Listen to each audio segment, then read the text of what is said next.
हाँ जी, आप सभी का नारायण मैथ्स पर स्वागत है।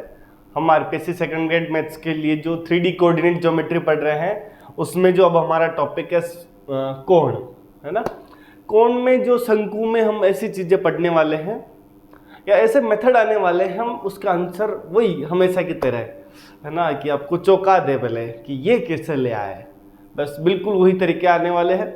बहुत ध्यान से देखना, बहुत कुछ सीखने वाले हैं हम आज वाली क्लास में। इतना कुछ कि आगे वाली शंकु की क्लासेस जो 1 या 2 जितनी भी क्लास आएगी वो सारी हमारी इस पे बहुत डिपेंड होने वाली है। ठीक है, तो क्लास को पूरा देखिए, ज़्यादा से ज़्यादा तक शेयर करिए, कमेंट करके बताइए कैसा लग रहा है, और लोगों तक शेयर तो बिल्कुल करना ही है। ठीक है, तो चलिए शुरुआत करते हैं हमारे टॉपिक कोण की, है ना। ज़्यादा डेफिनेशन में उलझेंगे नहीं हम, और जो जो चीज़ें हमको ध्यान रखनी है वो हम ध्यान रखेंगे, और फिर हम क्वेश्चंस लगाएंगे बड़ी आसानी से, चतुराई से, इतने आसान तरीके से बड़े बड़े क्वेश्चंस को चुटकियों में सॉल्व करेंगे, बिल्कुल करेंगे हम। ठीक है, और तरीके देखेंगे कैसे 1 मिनट में हम क्वेश्चंस को एग्जाम में अप्रोच कर पाएँ, ऑप्शंस के थ्रू भी और थ्योरेटिकल वे में भी आंसर हम कैसे ले आ पाएँ जल्दी से। ठीक है, देखो कोण के लिए क्या है, हम कहेंगे कि भाई एक वेरिएबल लाइन है ना। वेरिएबल लाइन है मतलब लाइन घूम रही है, कहीं पर भी घूम सकती है, तो वो किसी एक फिक्स्ड पॉइंट से गुजरे। जितने भी वेरिएबल लाइन है वो सब एक पॉइंट से गुजरे, इस पॉइंट से, और फिर वो किसी कर्व पर घूमे लाइन, है ना। तो जब ये लाइन में इसको ऐसे घुमाऊंगा तो यहाँ कुछ एक कोण टाइप बनेगा, है ना। तो मतलब जो बनेगा सरफेस उसको कहते हैं कोण शंकु, है ना। जैसे ये सरफेस है, ये लाइन है, इसको इस सरफेस पर घुमाएंगे, मतलब सरफेस क्या कहते हैं, गाइडिंग कर्व।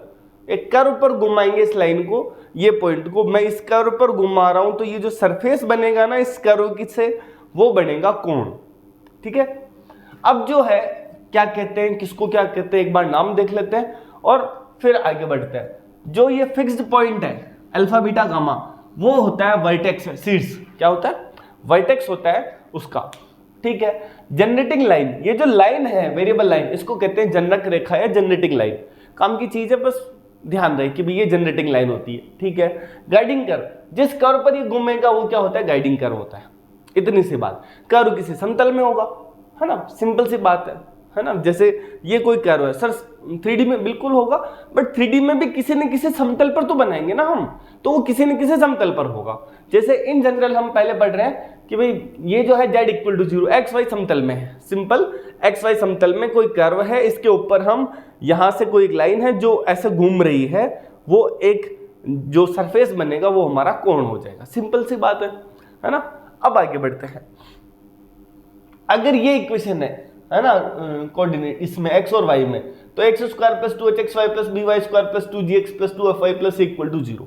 मैं तुमको एक चीज याद कराऊंगा, वो तुमको याद करनी है। ठीक है, बाकी हम क्वेश्चंस में उसको लपेटेंगे, बहुत तरीके से लपेटेंगे, और इतने शानदार तरीके से क्वेश्चंस करोगे कि तुम क्लास के आखिरी तक कहोगे वाह सर क्या मजा आ गया। वही कि कुछ भी हो स्टैंडर्ड नहीं करना चाहिए, है ना, बिल्कुल नहीं गिरेगा। देखना, ये याद करना है, x को रिप्लेस करना है alpha z minus gamma x से, y को रिप्लेस करना है beta z minus gamma y से। देखो z के कोफिशिएंट में अल्फा माइनस x के कोफिशिएंट में गामा, y की जगह हम क्या करेंगे, z के कोफिशिएंट में बीटा माइनस y के कोफिशिएंट में गामा। जब डिग्री 2 वाला है मतलब स्क्वायर वाला है, और डिग्री 1 वाला है तो x की जगह तो वही लिखेंगे, बट जो है जैसे यहां 1 है तो दूसरा हम z माइनस गामा से मल्टीप्लाई भी करेंगे। क्या करेंगे, z माइनस गामा से मल्टीप्लाई भी करेंगे। जहां जहां x होगा, जब जब कोण की इक्वेशन निकलेगी, जहां जहां x होगा alpha z minus gamma y, sorry gamma x, y की जगह बीटा z माइनस, है ना, beta z minus gamma y। Alpha beta gamma generator है। ठीक है, अच्छा कभी कभी हम इसको वेरिएबल पॉइंट भी लेंगे जब जरूरत पड़ेगी तब। ठीक है, फिर अगर डिग्री 2 है तो वहां सब कुछ काम हो गया, डिग्री 1 है तो डिग्री 1 ओनली x वाली टर्म, जैसे यहां है तो x वाली टर्म है, तो यहां से क्या करेंगे alpha z minus gamma x, और साथ में मल्टीप्लाई कर देंगे z माइनस गामा। ये कैसे आ रहा है, क्यों आ रहा है, हम उसमें नहीं जा रहे हैं, बस हमको इतना याद हो कि जब z = 0 समतल हो तब हमको ये काम करना है। ठीक है, कोण की इक्वेशन निकालने के लिए इतनी सी बात याद रहेगी तो मजा आ जाएगा। ठीक है, मैं क्वेश्चन ढूंढता हूं, जैसे ये एग्जाम का क्वेश्चन। अच्छा y = 0 है, z equal to zero, z equal to zero कहीं पर दिख रहा है? हाँ, z इक्वल टू जीरो नहीं दिख रहा है। चलिए जगह बनाते हैं, हम उसके लिए काम करते हैं, ठीक है। पहले ये 2-3 चीजें पढ़ लेते हैं, फिर क्वेश्चंस पर आते हैं। देखना, ये ध्यान रखना। दूसरा, इसी में एक चीज फिर से याद दिलाता हूं, z इक्वल टू जीरो की जगह हमारे पास इक्वेशन x और z में आ जाए और यहां y इक्वल टू जीरो क्या आ जाए, हमारे पास यहां पर इक्वेशन जो हो वो तो हो कि भाई x, z equal to zero और y इक्वल टू जीरो आ जाए, और वही अल्फा बीटा गामा वर्टेक्स हो, क्या हो, वर्टेक्स हो। तो हम क्या करेंगे, जैसे यहां x को रिप्लेस किया alpha z minus gamma x से, तो यहां x को रिप्लेस करेंगे जहां जहां x होगा, बीटा x माइनस, है ना, अल्फा y, और जो z है उसको रिप्लेस करेंगे गामा, उल्टा बोलिए क्या, यहां पे alpha y minus beta x और gamma y minus beta y आ गया। अब ये z है बिल्कुल, और जहां जहां स्क्वायर वाली टर्म नहीं है वहां y माइनस बीटा से मल्टीप्लाई करेंगे, ठीक है। चलिए क्वेश्चन भी मिल गया इसके अकॉर्डिंग। सुनना, पॉइंट अल्फा बीटा गामा से गुजरने वाली और परवलय Z square equal to 4x और y इक्वल टू 0 को प्रतिच्छेद करने वाली रेखा शंकु द्वारा जो शंकु की समीकरण वो क्या होगी, है ना। अब देखिए समझिए, किसमें समीकरण दे रखी है, x और z में, साथ में y इक्वल टू कितना दे रखा है, 0। मैं इक्वेशन लिखा रहा हूं एक ही झटके में, ठीक है, इक्वेशन लिखा रहा हूं, ये याद रहेगा, मैं लास्ट में नोट करके लिखा दूंगा। हाँ, इक्वेशन लिखा रहा हूं, समझना कैसे। हाँ जी, क्या कहा, z की जगह क्या आएगा, gamma y minus beta z का होल स्क्वायर, फिर 4a ऐसे ही, x जो है x की जगह क्या आएगा, alpha y minus beta x और साथ में y माइनस बीटा का मल्टीप्लाई। y माइनस बीटा का मल्टीप्लाई क्यों है, क्योंकि पावर 1 है, पावर 2 होती तो हम और कुछ कर देते। अब देखो ऑप्शन में, देखो ऑप्शन में 4 है तो एक ही जगह आ रहा है, यहां बीटा माइनस वाई है, beta X minus alpha Y, third option एक ही लाइन में लिखा। वो कहां से आ रहा है, कैसे आ रहा है, वो मैं नहीं बता रहा हूं अभी, है ना।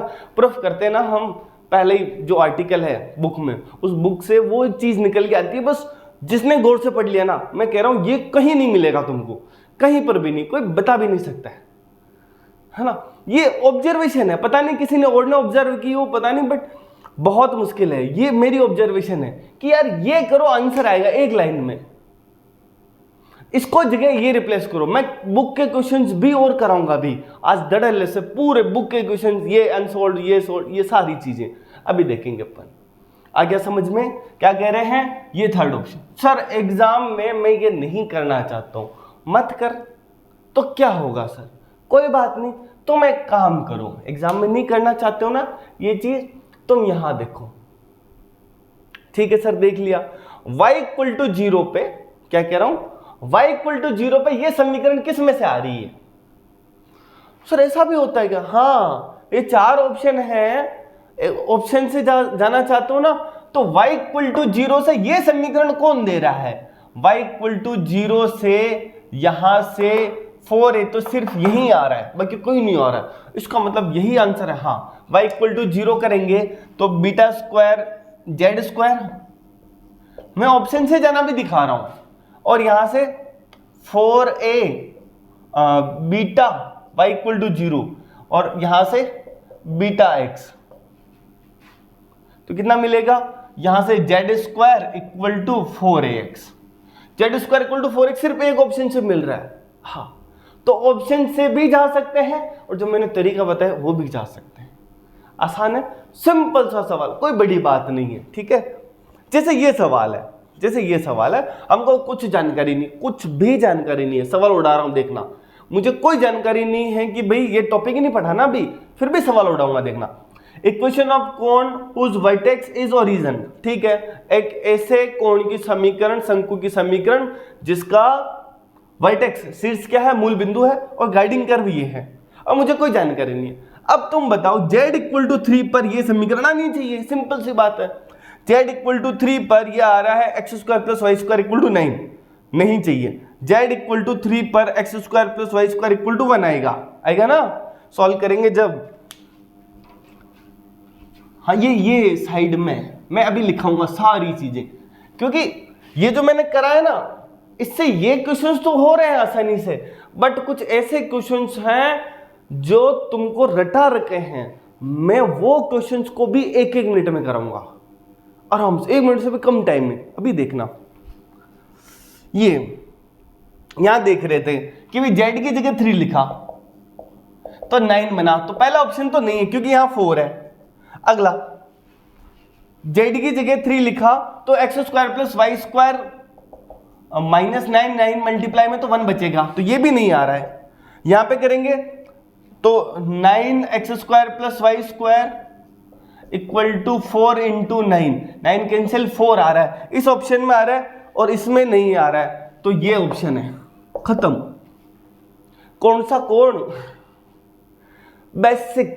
बेसिक नॉलेज हमारा, जिसको एग्जाम में देख के ये क्वेश्चन ऐसे जिस दिन बिल्कुल वो अप्रोच होनी चाहिए वैभव सूर्यवंशी वाली, कि भाई सामने बुमराह हो, हेजलवुड हो, मुझे तो बॉल दिख रही है, बॉलर नहीं देखना, टॉपिक नहीं, सवाल देखना है। बस आई घुमाया, भाई आया, क्या पता कहां से हुआ, पर हमने हमारे तरीके से आंसर ले आए। सर 3D में भी ऐसा होता है सर, हर टॉपिक में ऐसा कर देते हो आप। हाँ, ग्रेजुएशन में कह रहा हूं ना, बहुत आसान है, बस करने वाला चाहिए। ठीक है, हो गया ना, बढ़े आगे। अच्छा ये कैसे आ रहा है वो मैं भी बता दूंगा, है ना। तुमने और तरीका, पर मैं कह रहा हूं ऑप्शन से भी हम ऐसे जा सकते हैं, कुछ क्वेश्चन में नहीं जा सकते हैं, ये दोनों हो गए हैं। इसको मैं तरीके से बताता हूं कि कैसे करते हैं, वो भी हमारे पास तरीका है। ठीक है, चलिए पहले हम आगे बढ़ते हैं और इधर आ जाते हैं। हाँ, हमने क्या याद रखा, जब z इक्वल टू 0 हो तो और वर्टेक्स अल्फा बीटा गामा हो तो हम क्या कहेंगे, x की जगह alpha z minus gamma x, तुमको लिखने का पैटर्न ध्यान आ रहा होगा, y की जगह beta z minus gamma y है तो गामा y यहाँ पे, x है तो गामा x यहाँ पे, और z इक्वल टू 0 है तो यहाँ z और मल्टीप्लाई यहाँ x है तो अल्फा आ रहा है x का, और यहाँ पे z है तो बीटा आ रहा है, y है तो क्या आ रहा है, बीटा आ रहा है। ये कब है, सिंपल सा, जब x स्क्वायर में है तब कुछ मल्टीप्लाई नहीं करना साथ में, बट ओनली x है या ओनली y है, x इंटू वाई दोनों साथ है तब भी कोई दिक्कत नहीं है, बट ओनली x है और ओनली y है, तब क्या करना है, तो z माइनस गामा से मल्टीप्लाई करना है। ये z इक्वल टू 0 हो तब, इसी की जैसे सर y इक्वल टू 0 हो तब, ये लिख लेना। अभी मैं ये ध्यान रखना, क्वेश्चन कराता हूं इसके पे। फिर y इक्वल टू 0 हो तो x की जगह ये जो था हमारे पास alpha y minus beta x, और z की जगह gamma y minus beta gamma y minus beta z। ठीक है, और फिर वही ओनली x हो तो उसकी मतलब x हो तो उसकी जगह लिखना ही है, साथ में z मल्टीप्लाई नहीं आ रहा है तो y माइनस बीटा का भी मल्टीप्लाई करना है, जैसे हमने यहां किया था। यहां ओनली z स्क्वायर आ रहा तो स्क्वायर आ रहा तो हमने काम कर दिया सिंपल। सर हमारे पास x इक्वल टू 0 आएगा, हाँ अब बताओ तो y इक्वल टू क्या करेंगे, तो देखो यहां पे अल्फा y तो आना ही आना, यहां x आना है और यहां y है तो बीटा आएगा, z है और यहां पे देखो z है हमारे पास तो माइनस यहां से गामा z आएगा, और यहां से x और z के साथ में है हमारे पास उल्टा अल्फा, और यहां पे है हमारे पास गामा, और यहां से ओनली टर्म है तो x माइनस अल्फा से मल्टीप्लाई। तुम इस चीज को 2 बार देखना मैं क्या कहना चाह रहा हूं, है ना। हो सकता है तुमको एक बार में पल्ले नहीं पड़े, बिल्कुल हो सकता है, क्योंकि थोड़ी सी चीजें बहुत शॉर्ट करके समय की कमी की वजह से कर रहे हैं हम, बस इतनी सी बात है। ये जैसे यहां किया था, ओनली x वाली टर्म थी तो बीटा माइनस वाई से मल्टीप्लाई किया, क्योंकि यहां y इक्वल टू 0 है ना, यहां y होता, यहां x इक्वल टू 0 होता तो क्या आ जाता है साथ में x माइनस अल्फा का मल्टीप्लाई हो जाता है। इतनी सी बात है, ठीक है। अब याद रहे, अगला आगे बढ़ रहा हूं, ये तो सब याद करते हैं, सब रटाते हैं, मैं भी रटा देता हूं, ठीक है। एक्स वाई जेड में दो घात का समघात समीकरण अगर है, एक्स वाई और जेड में दो घात का समघात समीकरण है, तो एक ऐसा कोण होता है जिसका वर्टेक्स होता है ओरिजिन, जिसका शीर्ष होता है 0 0 0। क्या करें, ऐसा कोण जिसका वर्टेक्स क्या है, ओरिजिन है। कंफर्म। चलिए आगे बढ़े। द्विघात का समीकरण एक्स वाई जेड में, मतलब जहां जहां जो भी टर्म आएगी, जहां जहां जो भी टर्म आएगी वो सभी टर्म पावर डिग्री पावर 2 में रहेगी।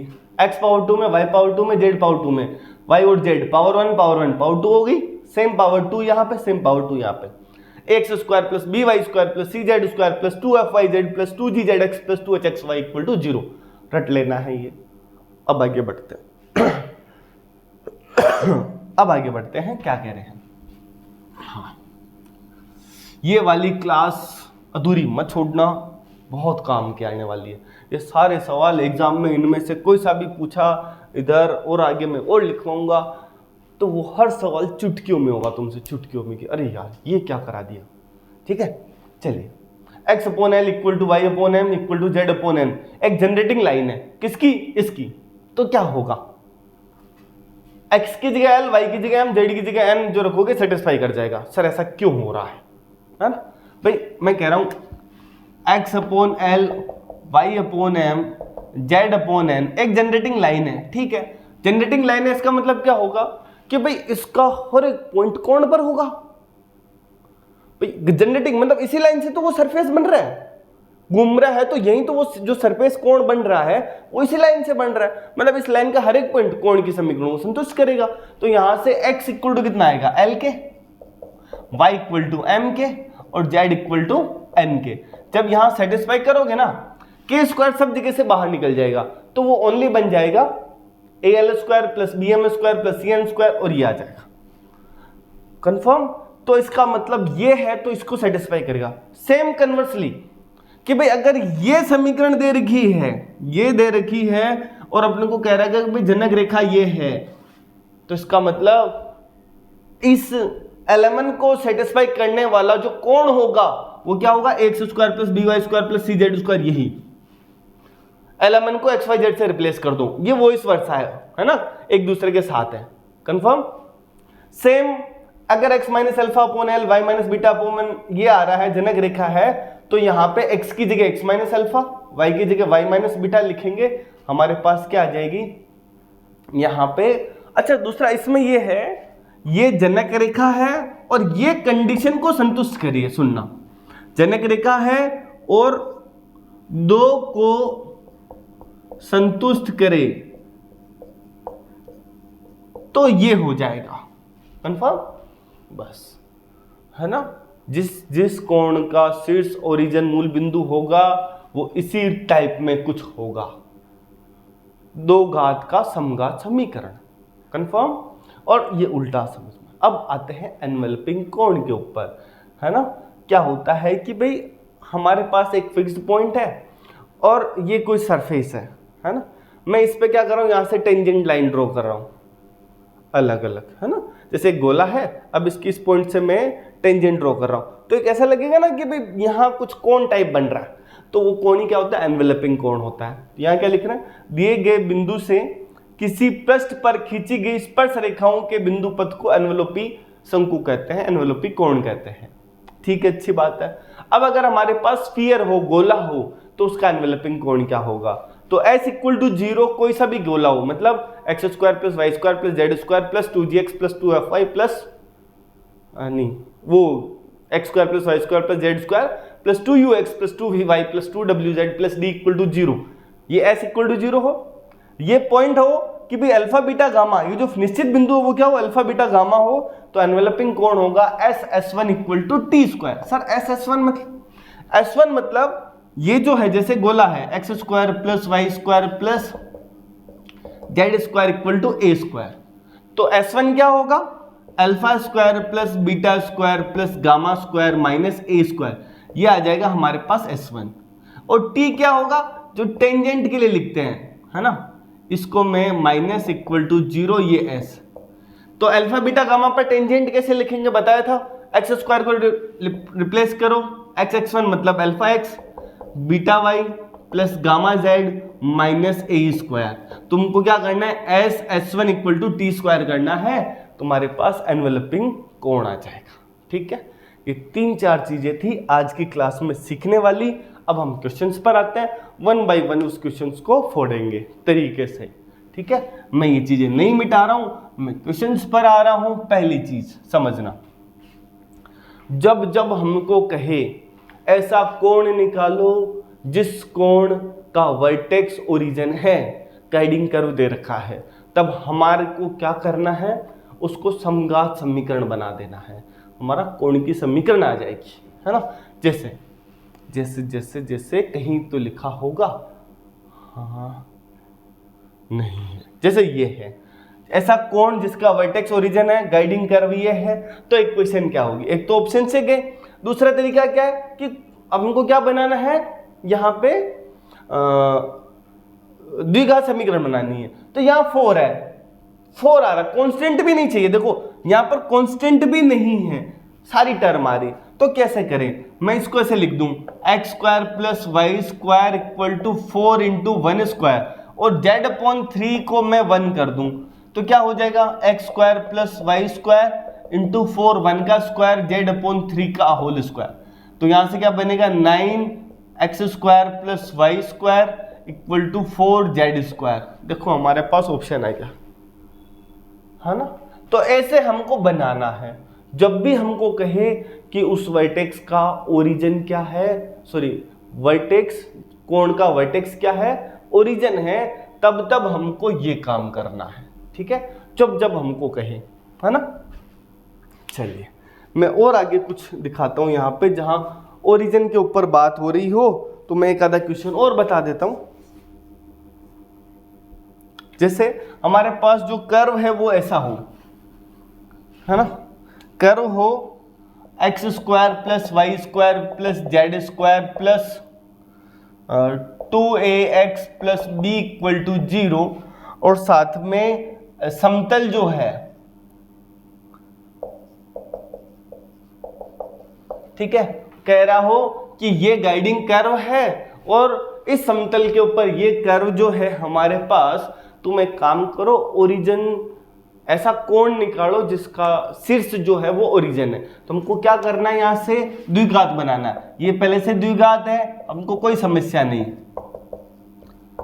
2ax घात 1, एक और चाहिए b, या स्क्वायर चाहिए, तो मैं क्या करूंगा, इसको अपॉन में p करूंगा, यहां 1 करूंगा, तो x square plus Y square plus Z square plus 2ax lx plus my plus nz upon p और प्लस b, और इसका होल स्क्वायर इक्वल टू 0, इसका बस इक्वेशन आ गई।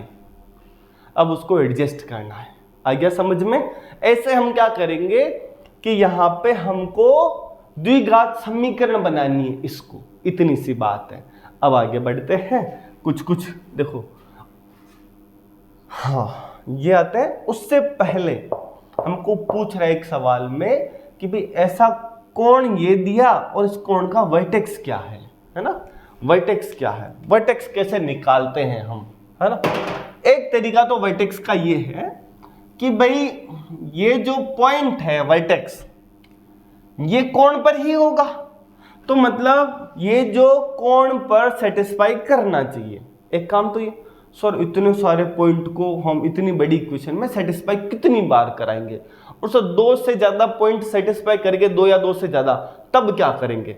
तो हम पहले एक रास्ता काम करते हैं, क्या करते हैं, ये जो दे रखा है इसका x के रेस्पेक्ट में पार्शियल डिफरेंशिएशन करो, कोण का x के रेस्पेक्ट में, तो कितना आएगा, 8x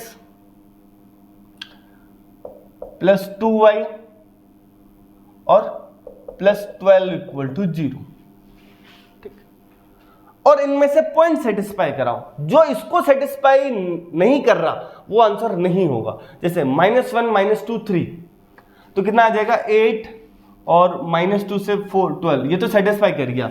अच्छा ये करेगा क्या, तीनों नेगेटिव होने पर वैल्यू 0 नहीं होगा, ये सेटिस्फाई करेगा क्या, y की जगह अपन कर दें यहां से ये 8 और -4 +12 ये भी सेटिस्फाई नहीं कर रहा। यहां से -8 +4 +12 जेड नहीं है तो ये भी सेटिस्फाई नहीं कर रहा, और आंसर ये बच गया। सर इनमें से कोई दो ऑप्शन सेटिस्फाई कर जाते हैं तो फिर क्या करते? फिर अपन जैसे हमने x के रेस्पेक्ट में पार्शियल डिफरेंशिएशन किया ना, वैसे किसके रेस्पेक्ट में करना है? y के रेस्पेक्ट में। y के रेस्पेक्ट में -11 = 0। अब आप पाओगे ये ऑप्शन इसको भी सेटिस्फाई कर रहा होगा। -1 -2 कितना आएगा यहां से? एक सेकंड, मैंने कुछ गलती की है।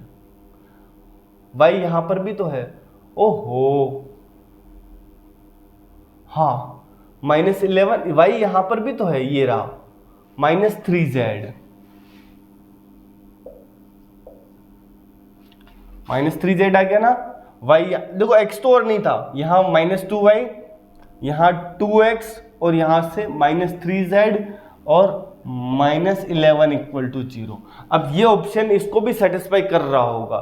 देखो देखें, x की जगह -1 है ना, ये अच्छा इसको ऐसे लिखते हैं 2x - 2y -3z = 11। हाँ 1 - 2 और 3 करेंगे यहां पे,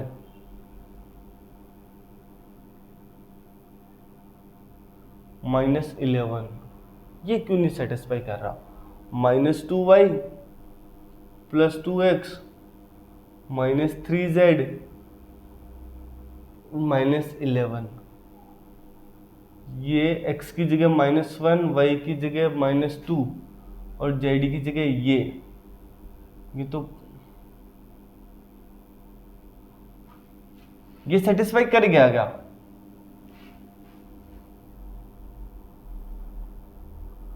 x तो -8, एक सेकंड कुछ गलत कर दिया मैंने, वापस करता हूं मैं, रुकना। ऑप्शंस है ना, ये तो ठीक लिखा है, वापस जाते हैं ऑप्शंस पर। जैसे ये है -1 -2 तो ये कितना आ रहा है? -1 -2 -8 -4 + 12 = 0। कुछ गड़बड़ तो नहीं, ये तो 0 हो रहा है। अच्छा ये वाला -1 -2 ये भी तो, हाँ ये भी तो सेटिस्फाई कर रहा है। अरे यार, फर्स्ट ऑप्शन सेकंड ऑप्शन ये भी सेटिस्फाई कर रहा है ना, ये दोनों सेटिस्फाई कर रहे हैं। हाँ ये सेटिस्फाई नहीं कर रहा होगा इसको। 8 -4 + 12 ये सेटिस्फाई नहीं कर रहा, और सेम चीज ये सेटिस्फाई नहीं कर रहा। ठीक है, गलती हो गई। हाँ ये दोनों सेटिस्फाई कर रहे हैं इस समीकरण को। कब? जब मैं इसको x के रेस्पेक्ट में पार्शियल डिफरेंशिएशन किया था। अब जब y के रेस्पेक्ट में करूंगा तो ये समीकरण बनी। अब दोनों ऑप्शन देखते हैं y के रेस्पेक्ट में। तो जब मैं y के रेस्पेक्ट में देखूंगा यहां पे x जो है नेगेटिव, तो -2y पॉजिटिव कितना 4 और यहां से -9, कुल मिला के ये -11 ये 11 कुल मिला के बराबर नहीं आ रहा था, ये सेटिस्फाई नहीं कर रहा था, ये अब बचेगा। अच्छा अब ये देखो दोनों को सेटिस्फाई करना चाहिए, बच रहा है वैसे करना पड़ेगा, है ना। क्या करना है? -1 ये है यहां से -2 +4 और +9 = 11 आ रहा है, ये सेटिस्फाई कर रहा है, और ये तो वैसे ही कर रहा था, है ना। एक ऑप्शन बच गया। सर अभी भी ऑप्शन बच रहे होते तो हम सेम z के रेस्पेक्ट में पार्शियल डिफरेंशिएशन करते। तो हमको क्या करना है? जब जब वर्टेक्स निकालना हो तब तब क्या करना है? वर्टेक्स के लिए पहला काम x है ना, partial differentiation with respect to x है ना, और जो भी मिले है ना, वो इक्वेशन मिले, वो जो है हमारे पास वर्टेक्स को सेटिस्फाई करेगी, है ना। इक्वेशन सेटिस्फाई वर्टेक्स, जो सेटिस्फाई नहीं करा वर्टेक्स नहीं है। दूसरा same partial differentiation with respect to y satisfy the vertex. Third है ना, partial differentiation with respect to z satisfy the vertex. हमको ऑप्शंस एलिमिनेट करने, जो सेटिस्फाई नहीं कर रहा वो आंसर नहीं है। ये दोनों सेटिस्फाई कर रहे थे, इसको तो हमने ये निकाला, इसको भी करते तो तीसरा निकालना पड़ जाता। आ गया समझ में? हाँ, तो आंसर ये रहा। ठीक है, अब आगे बढ़ते हैं। ये हो गया, ये हो गया, ये हो गया, मैं मिटा देता हूं इनको। और SS1 equal to T square, ये सारा हम मिटा देते हैं। SS1 equal to T square जो है हमारे पास एनवेलपिंग जो कोण है उसकी इक्वेशन है। ठीक है, अब अगला देखते हैं। देखना, XY समतल के समांतर समतल द्वारा, है ना, वर्टेक्स 0 0 0, ओरिजिन सॉरी जो शीर्ष है वो 0 0 0 है, और जो आधार वृत्त है, जो गाइडिंग कर्व है वो क्या है, सर्कल है। कौन सा? x equal to a y square plus Z square equal to b square वाले शंकु का काटा गया खंड कौन सा है? अब ये कुछ अलग लैंग्वेज है, लैंग्वेज समझते हैं। XY समतल के समांतर, अच्छा XY समतल के समांतर, XY तल प्लेन, XY प्लेन मतलब z इक्वल टू 0, और इसके पैरेलल कोई प्लेन है मतलब z इक्वल टू k कुछ। अब ये जो है किसी कोण को काट रहा है, तो वहां क्या बन रहा है ये पूछ रहा है। आया समझ में? ये जो समतल है किसी कोण को काट रहा है। किस कोण को काट रहा है? जिसका शीर्ष ये है और बेस ये है। मैंने अभी क्या बताया कि जिसका बेस, है ना, हमको दिया हो और साथ में कह दे कि शीर्ष क्या है, मूल बिंदु है, तो सिर्फ द्विघात समीकरण बनानी है। तो यहां क्या होगा, y square plus Z square B square into 1 का स्क्वायर करना है, क्योंकि एक्स वाई जेड नहीं आ रहा है। तो यहां से x अपॉन ए का स्क्वायर, इक्वेशन क्या आ गई, A square Y square plus Z square A square B square x square. अब वो क्या कह रहा है, ये कोण को कौन सा समतल काट रहा है, तो जी z इक्वल टू के काट रहा है। तो यहां z इक्वल टू के कर दो, तो क्या होगा, y square minus k square B square x square. अब यहां से क्या होगा हमारे पास, हाँ यहां से अब वो बोल रहा है हाइपरबोला पैराबोला इलिप्स की सर्कल क्या बन रहा है। तो हम क्या कहेंगे यहां से, ये देखो इक्वेशन जो है हमारे पास, वाई स्क्वायर का डिवाइड लगाएंगे तो y square minus b square upon A square into x square equal to k square. किसकी इक्वेशन आ रही है, हाइपरबोला। तो क्या कह देंगे, हाइपरबोला बन रहा है। इतनी सी बात है, बस ये तो मैंने कैलकुलेट किया, बस ध्यान रखना है ना। कभी भी कोई भी क्वेश्चन ऐसा बना के दे सकता है।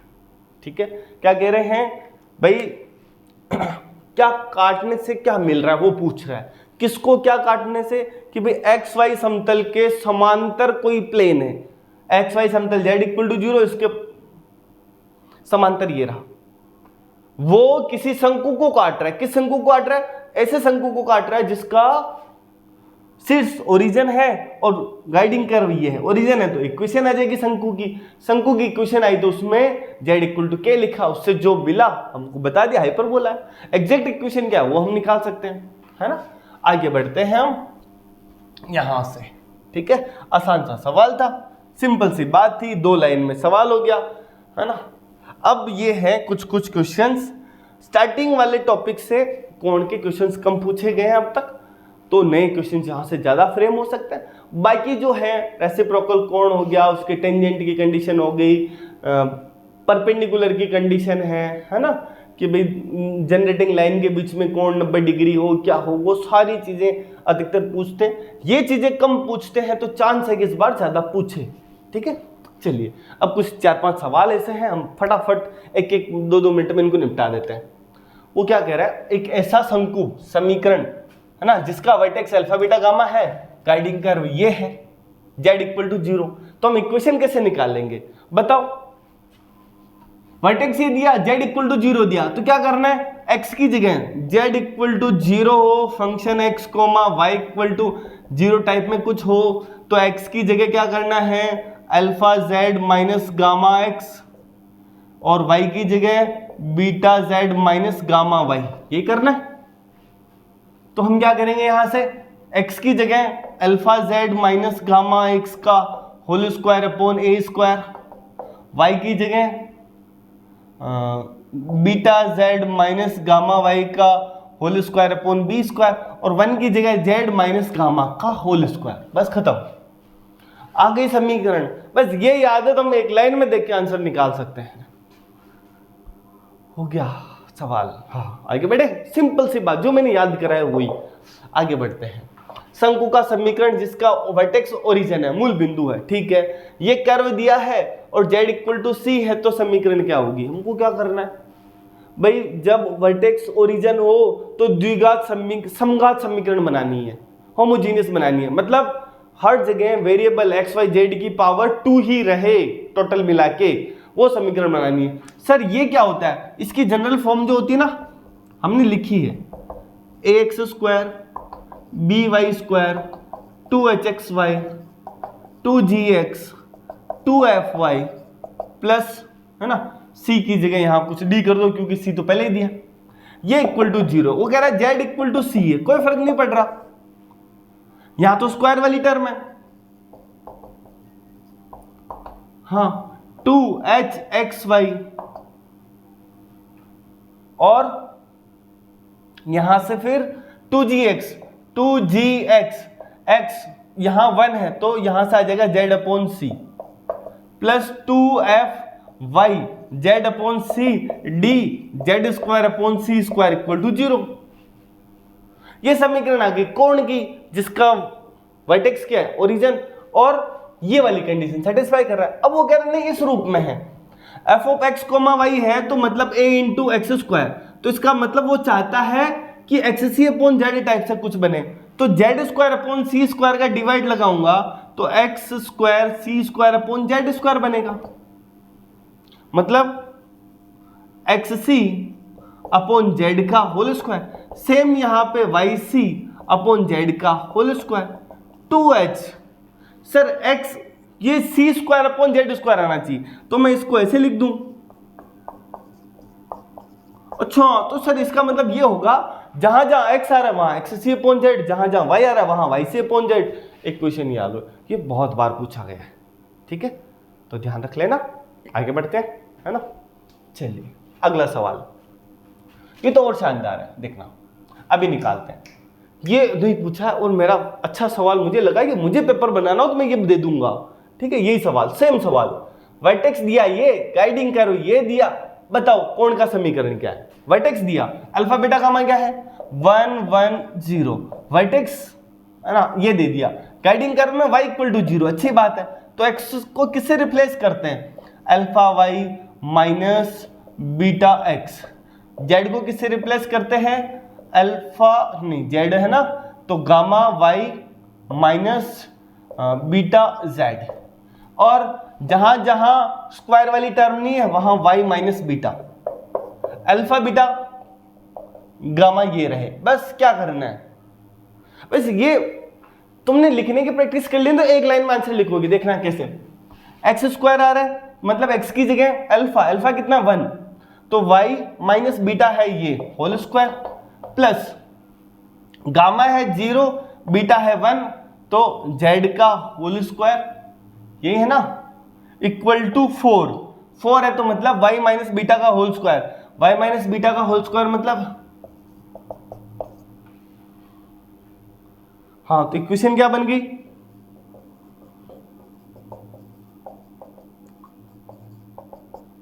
सर एग्जाम में सवाल आ जाए तो हम क्या करेंगे? हाँ, तुम चाहो तो 2 लाइन में आंसर भी लिख सकते हो और ऑप्शन से जा सकते हो। सर ऑप्शन कैसे? हर एक ऑप्शन में तुम y इक्वल टू 0 पुट करोगे तो यहां तुम्हारे पास क्या आ जाना चाहिए, और आ रहा है, बस इतनी सी बात है ना। तुम ऑप्शन से भी बड़ी आसानी से जा सकते हो। मैंने दोनों तरीके बताए हैं, तुम ये तरीके से भी जा सकते हो और ऑप्शन से भी जा सकते हो। हर सवाल में ऑप्शन से जाए जरूरी नहीं है, ये तरीका हर जगह लगेगा। क्यों? क्योंकि जब ऐसा वाले सवाल आ जाए ना, उस वक्त ऑप्शन से जाना काम नहीं बैठेगा। हाँ, वो रटाएंगे पर मैं नहीं रटाऊंगा, अभी देखना, ठीक है। आगे ना समझ में, इसका समीकरण ये आएगा y माइनस एक्स का whole square plus Z square equal to 4 into y minus 1 का होल स्क्वायर। खत्म। है ना।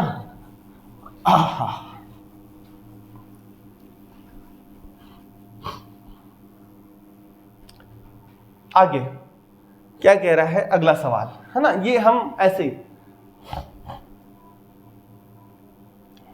2-3 सवाल और हैं जो हम मन करते हैं। वर्टेक्स P है, गाइडिंग कर्व ये दे रखा है, z इक्वल टू 0, अच्छा साथ में z इक्वल टू 0 गिवन है, ठीक है। वर्टेक्स P है ना। तो P का लोकस चाहिए, अच्छी बात है। वर्टेक्स P हम क्या मान रहे हैं, अल्फा बीटा गामा, कोई दिक्कत नहीं। अच्छा उसमें ये है तो सबसे पहले शंकु का समतल, है ना, शंकु का समीकरण चाहिए। और फिर क्या कह रहा है, इस शंकु को ये जो x इक्वल टू 0 समतल है ना, हाँ ये इंटरसेक्ट करे, काटे, तो वहां क्या बनेगा, रेक्टेंगुलर हाइपरबोला बनेगा। आयतीय अतिपरवलय, आयतीय परवलय क्या आयतीय अतिपरवलय, अतिपरवलय होगा। रेक्टेंगुलर हाइपरबोला है तो P का लोकस क्या होगा, मतलब जो अल्फा बीटा गामा है उसकी जगह एक्स वाई जेड कर देना लास्ट में। और रेक्टेंगुलर हाइपरबोला, हाँ रेक्टेंगुलर हाइपरबोला में ये होता है कि जो स्क्वायर वाली टर्म होती है ना वेरिएबल की, उनके कोफिशिएंट का सम 0 आ जाता है, कोफिशिएंट का सम 0, बस इतना पता हो हमारा काम हो जाएगा। कैसे सुनना, सबसे पहले अब मैंने कहा ना, वो जो मैंने लिखना बताया, वो जिसको लिखना आता है वो उसका काम हो गया। कैसे, हाँ अल्फा जेड माइनस बीटा नहीं, alpha Z minus gamma X का होल स्क्वायर अपॉन ए स्क्वायर प्लस हाँ beta Z minus gamma Y का whole square upon B square equal to 1। हाँ इसको कौन, अच्छा साथ में क्या आएगा, जेड माइनस गामा का होल स्क्वायर, क्या आएगा, जेड माइनस गामा का होल स्क्वायर। ये कोण की इक्वेशन आ गई, एक लाइन में कोण की समीकरण। अब क्या कह रहा है, उसको x इक्वल टू 0 करना है, तो अल्फा स्क्वायर अपॉन ए स्क्वायर जेड स्क्वायर, ठीक है।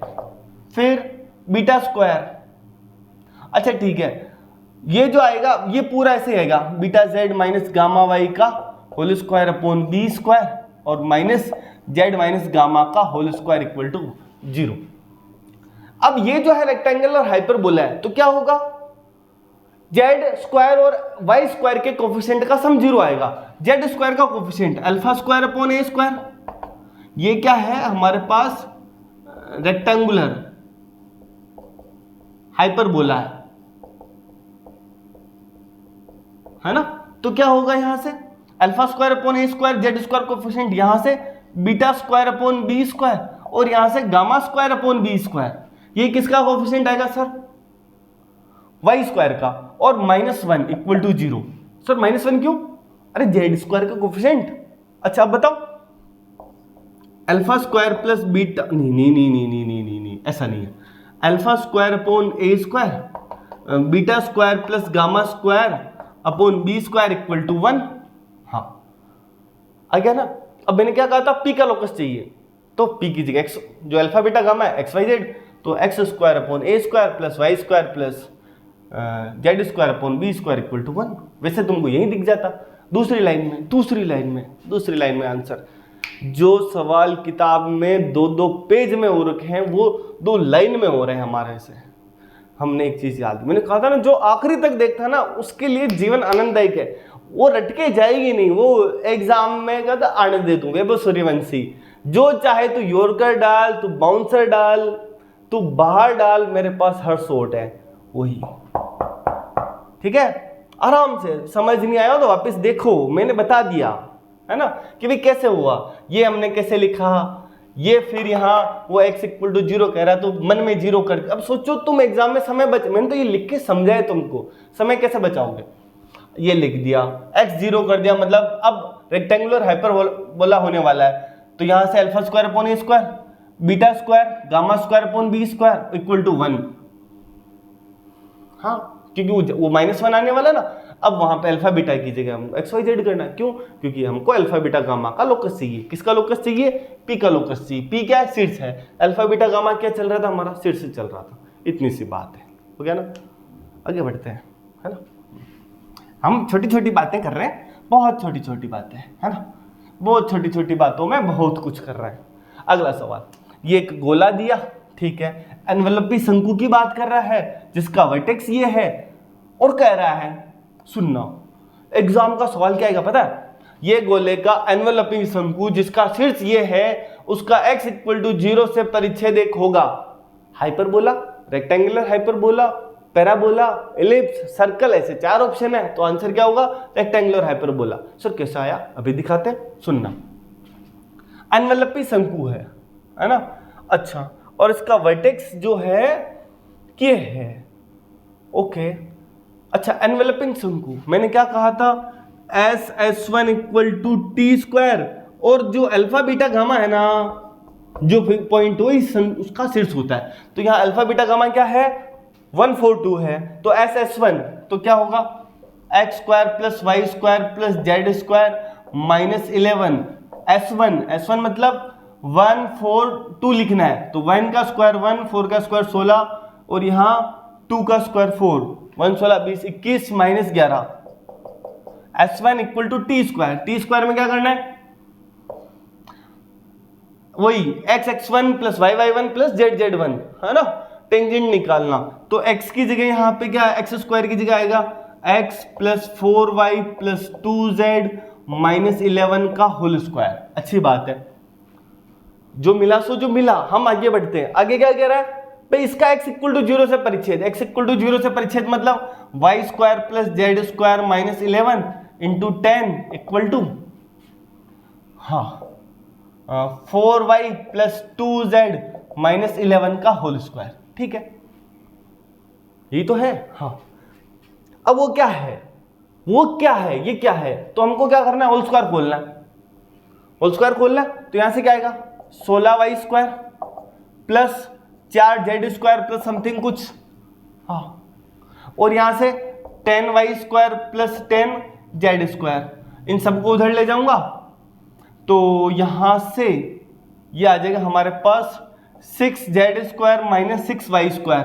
कोफिशिएंट का सम 0 आ रहा है, कोफिशिएंट का सम 0 आ रहा है, तो रेक्टेंगल हाइपरबोला हो गया, है ना, रेक्टेंगल। ये सवाल एग्जाम में कभी बने, है ना, ये लिखा, ये किया, कोफिशिएंट रेक्टेंगुलर हाइपरबोला ऑप्शन में है तो एक बार करके, और वैसे भी ये दिख रहा है y स्क्वायर जेड स्क्वायर में आ रहा है, तो एलिप्स हाइपरबोला है ना, पैराबोला तो नहीं बनने वाला अब, है ना, अगर वो जेड स्क्वायर इनसे नहीं होगा, क्योंकि पैराबोला में एक टर्म स्क्वायर में आती है और एक टर्म, यही तो है पैराबोला में, y square equal to 4x, एक टर्म तो स्क्वायर में, एक टर्म पावर 1 में, तो पैराबोला नहीं बन रहा, सर्कल बनेगा, सर्कल के लिए कोफिशिएंट सेम होने चाहिए, या अलग अलग है, सर्कल नहीं बना, तो अब क्या बनेगा, या तो इलिप्स या हाइपरबोला। हाइपरबोला में कोफिशिएंट का सम 0 आ रहा है, तो किसके कोफिशिएंट का सम, स्क्वायर वाली टर्म, है ना, y और z में है तो y स्क्वायर और z स्क्वायर के कोफिशिएंट का सम 0 के बराबर आ गया, इसका मतलब रेक्टेंगुलर हाइपरबोला। खत्म, आगे बढ़ते हैं। ठीक है, चलिए, ये हो गया। ये द्विघाती शंकु जो निर्देशांकों कोऑर्डिनेट से होकर जाता है उसकी समीकरण क्या है। अच्छा, कोऑर्डिनेट से जा रहा है, x axis y axis z axis से, इसका मतलब क्या है, 0 0 0 से गुजर रहा है, और 0 0 से गुजर रहा है मतलब